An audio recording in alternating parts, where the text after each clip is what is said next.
ముఖ్యమంత్రి గారికి ఎంత అపారమైనటువంటి అనుభవం అంటే ఈ భారతదేశంలో ఉన్నటువంటి ఏ కోర్టులు ఏ కేసులు కొట్టేసిరో లేదా ఉన్నటువంటి లొసుగులన్నీ మీద పూర్తిగా అవగాహన ఉన్నది. అధ్యక్ష 42% స్థానిక సంస్థల్లో ఇస్తామని అన్నప్పుడు ఈ ఉన్న ఇబ్బందులన్నీ కూడా మీకు తెలుసు. ఈ ఇబ్బందులు ఉన్నాయని తెలిసిన తర్వాత ఈ 14 నెలలలో మీరు చేయాల్సినటువంటి కార్యక్రమాలు చేయలేదు అధ్యక్ష. మీరు చేయాల్సినటువంటి కార్యక్రమాలు చేయని కారణంగా ఈరోజు స్థానిక సంస్థల పీరియడ్ అయిపోయింది, రేపో మాపో ఎన్నికలు. మీరు హడావిడి పడి ఈ రకమైనటువంటి తప్పుడు తడకలతోని నివేదిక తయారు చేస్తే దీన్ని కోర్టులు కొట్టేస్తాయి అధ్యక్ష. ఇంకోటి అధ్యక్ష, ముఖ్యమంత్రి గారు ఒక మాట చెప్పారు, మేము ఇల్లుకి స్టిక్కర్లు అంటేసారు అధ్యక్ష, మా ఇంటికి 2 అంటేసారు.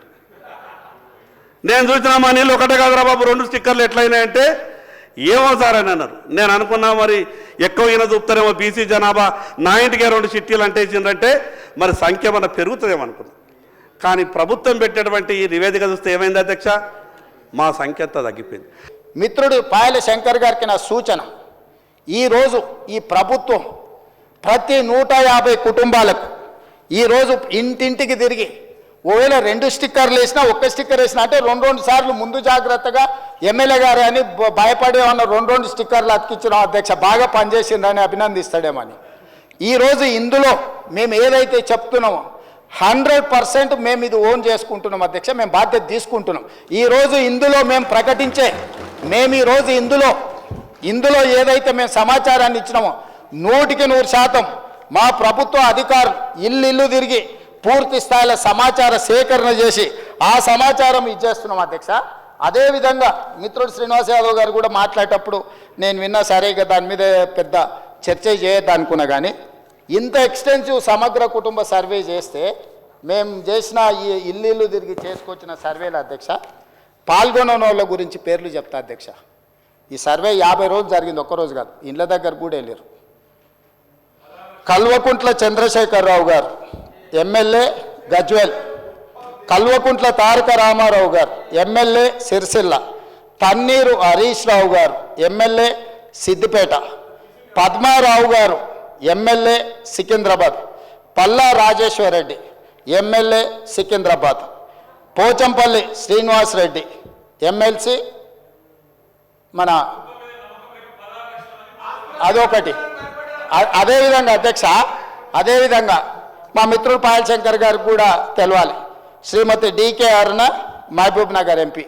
అధ్యక్ష, వీళ్ళందరూ సర్వేలో పాల్గొనకుండా నేను అడిగిన కొంత మిత్రులను అందులో ఉన్న వాళ్ళని, ఏందా సారు ప్రధాన ప్రతిపక్ష నాయకుడు లేకపోతే వీళ్ళంతా మంత్రులు చేశారు, ఎందుకు సర్వేలో పాల్గొంటలేరంటే, అన్నా నువ్వు ఇచ్చిన సర్వేలో ఇంతకుముందే చెప్పకనే పెద్దలు శ్రీనివాస్ యాదవ్ గారు చెప్పారు ఒక మాట, మీరు ఇన్ని వివరాలు అడిగితే మా సార్ వాళ్ళు ఎట్లిస్తారని.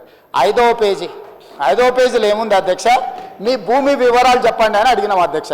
ఒక దెబ్బకే చంద్రశేఖరరావు గారు, తారక రామారావు గారు, హరీష్ రావు గారు వీళ్ళందరూ ఎవరు సమాచారం ఇవ్వలేరు అధ్యక్ష. ఇప్పుడు మేము ఏమడిగినాం అధ్యక్ష, దీంట్లో అందరూ 3,54,138 మంది సర్వేలో పాల్గొంటే ఇక్కడున్న ఎమ్మెల్యేలు మంత్రులు అందరూ వివరాలు ఇస్తే భూముల వివరాలు అడగంగానే సర్వేలో పాల్గొన్నారా అధ్యక్ష?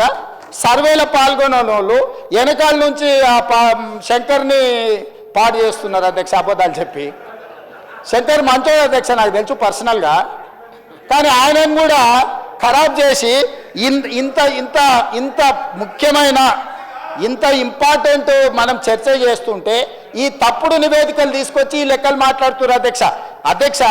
నేను ఒకటే మాట చెప్పదలుచుకున్నా, 1931 కాదు అంతకంటే ముందు 1941, 51, 61, 71, 81, 91, 2001, 2011 ప్రతి 10 సంవత్సరాలకు జనాభా లెక్కలు చేసింది అధ్యక్ష.